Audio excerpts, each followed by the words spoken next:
Welcome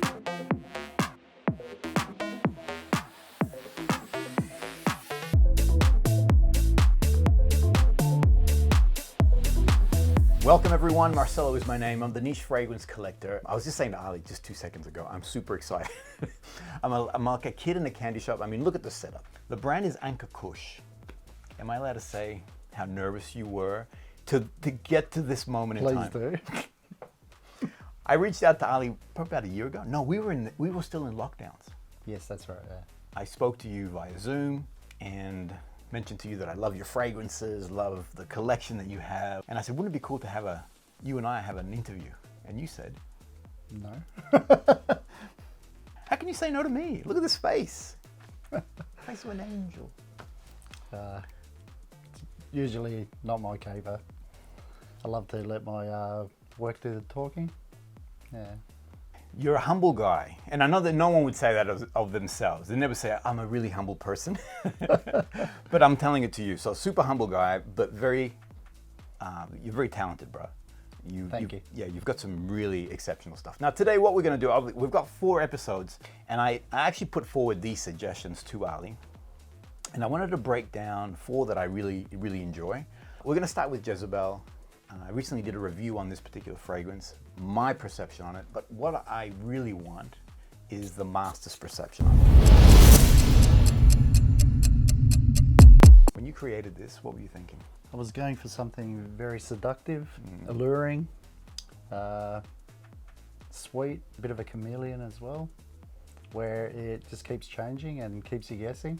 I mentioned in the review that I did that it does have, and actually it balances, it gives me a sweetness, but then there's a sassiness at the same time. So tell me about this. The Osmanthus Absolute in it, it does dance and change and basically like a chameleon. Yeah, I absolutely love it. And you'll get a chance to try it a bit later. Yeah, actually, before we started, I actually said to Ali, I'd love to see some of the raw material that he uses in these fragrances and to see them in their raw form and what they're actually doing. So with Jezebel, why did you choose to have that? Because it has this repulsion, but attraction at the same time. Repulsion being that like I said, it doesn't have any oud in it, does it? No, but the combination of a few notes, it does resemble oud a little bit. Right. It's pretty animalic. Yeah. But why did you choose that? Why did you want this animalic component to it? Because of the title character. She was known to be a pretty wicked person, controlling, conniving, very influential, seductive at the same time. And yeah, she could just morph into different roles, is what the accounts say. And I kind of wanted to mirror that with the fragrance itself. And for me, you have. Thank you. Because it really does have so many different facets to it. I love that you said that she was evil. Because when I was doing the video, my brain was trying to grab what's the right word, and the word that came out was sinister. Sinister, yeah, that's a better word. Well, no, but it's almost like evil with motivation. You know what I mean? That they knew exactly. Yeah. She knew what she was doing.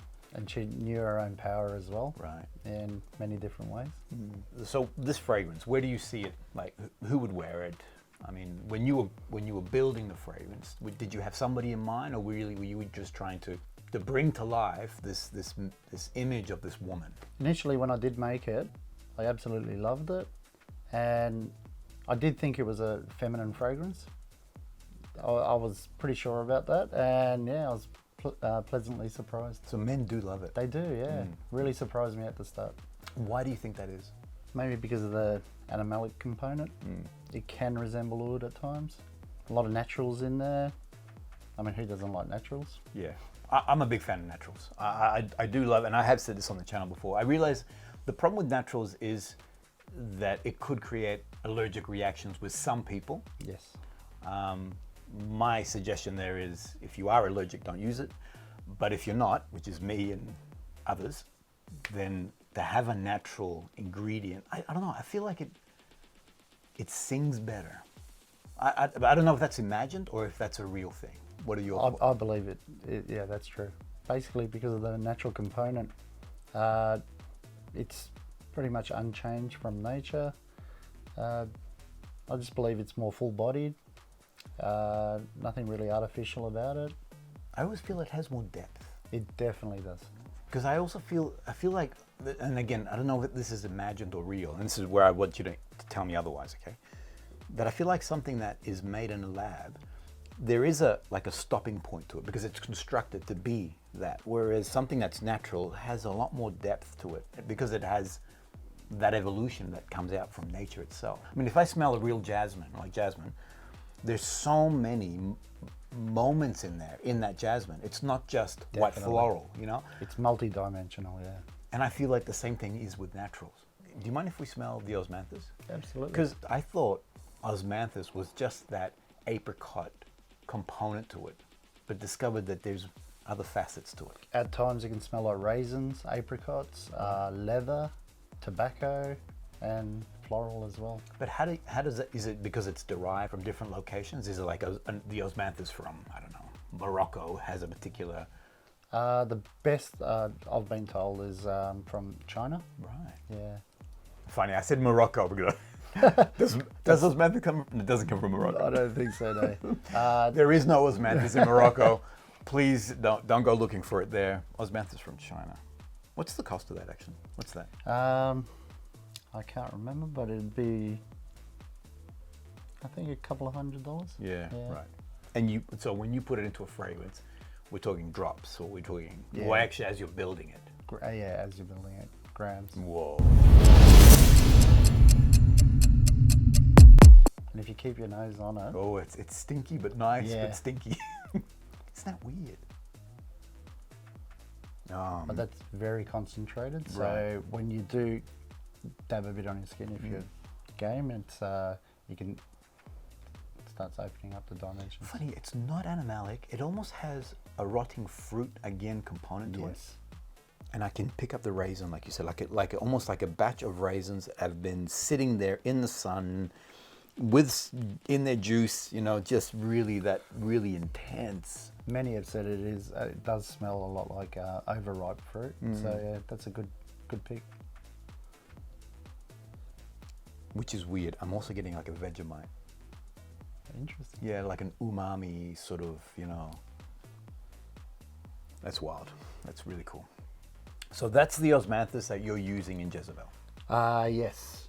And there's a different brand, Yes. and it differs slightly. Brand meaning from a different location or also Different from China? company. I think this is from China as well. Okay. So China is the osmanthus. Capital, basically. Yeah, okay, right. Oh wow, it's not as...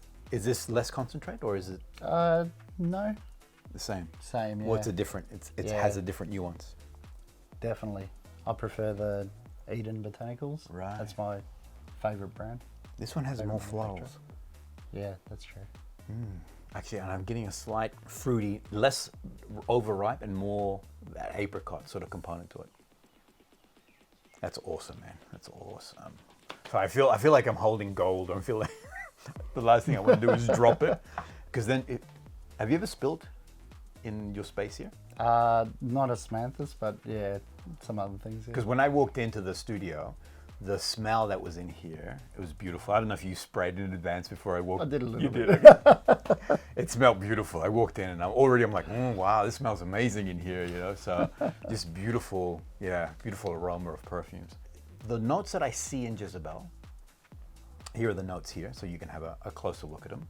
Top notes are pear and chocolate. Heart notes are damask rose absolute, vanilla absolute, Moroccan jasmine absolute, truffle, cashmere musk. Base notes are West Australian sandalwood, amber, osmanthus absolute, Madagascan vanilla, and tonka bean. I look at a lot of those notes. You would have the impression that it's a gourmand fragrance. Most people do think that, yeah. Do you think it's a gourmand fragrance? Slightly. Tell me more. It veers away from being a full gourmand. It hints at it, it's a little bit playful, and then it dials back and goes into the animalic phase. I love that people want to categorize things quickly. They want, this is True. this is that.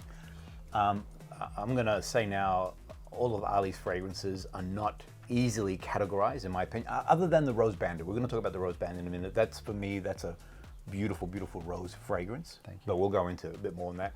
But Jezebel, I can't put it into a box. I can't say it's a gourmand or it's a, animalic kind of fragrance. It really is the chameleon that you wanted to create. Yeah, and I love that not everyone can categorize it or just put their finger on it. It keeps people guessing and it's interesting. I always say I love a fragrance that surprises me. When I smell it for the first time and I'm like, I don't think this is for me. So what was the hook with Jezebel that brought you back? So the hook for me was the fact that it was this unusual sweetness that was in there. Okay. But then it would evolve and become this more deeper oud-like fragrance, and then it'd come back into this sweetness again. And so it was this constant, like I'm this, and actually no, I'm this. No, actually I'm this. And so, Like a bit of upheaval. yeah, well, I don't know. I like the sillage of it. I did get compliments. My wife, who doesn't like oud fragrances, even though there's no oud in this, even though there's no oud, but I think what I'm saying is that she doesn't like the animalic component. That's the key. So Okay. she does. So anything heavy leather, anything oud-like, she doesn't like those components to it because she finds them. Well, they let you know that they're there. Sure. Whereas Jezebel keeps you guessing, Yeah. and the sillage of the projection of it is different to if I smell it up close. If I let the fragrance speak for itself, the sillage of it is a whole different thing. Do you think that's true? I mean, is that just me making stuff up? I mean, what are your No, that's thoughts? absolutely true. Okay. Yeah, you hit the nail on the It head. makes me happy. If you haven't had a chance to try out Jezebel, strongly recommend it. Beautiful fragrance. If you are open to fragrances that are unique and adventurous, then I'm going to say Jezebel is an easy find. Am I communicating that correctly? Absolutely. You tell me. One word to me it sums it up: bombastic. You enter a room with that, you'll be noticed. Definitely. Check it out. You wanna smell this fragrance. Thanks everyone. Hope you enjoyed that. We've got 3 more episodes with Ali, breaking down his fragrances and understanding, I guess, the creative process behind them. We'll see you guys all on the next episode.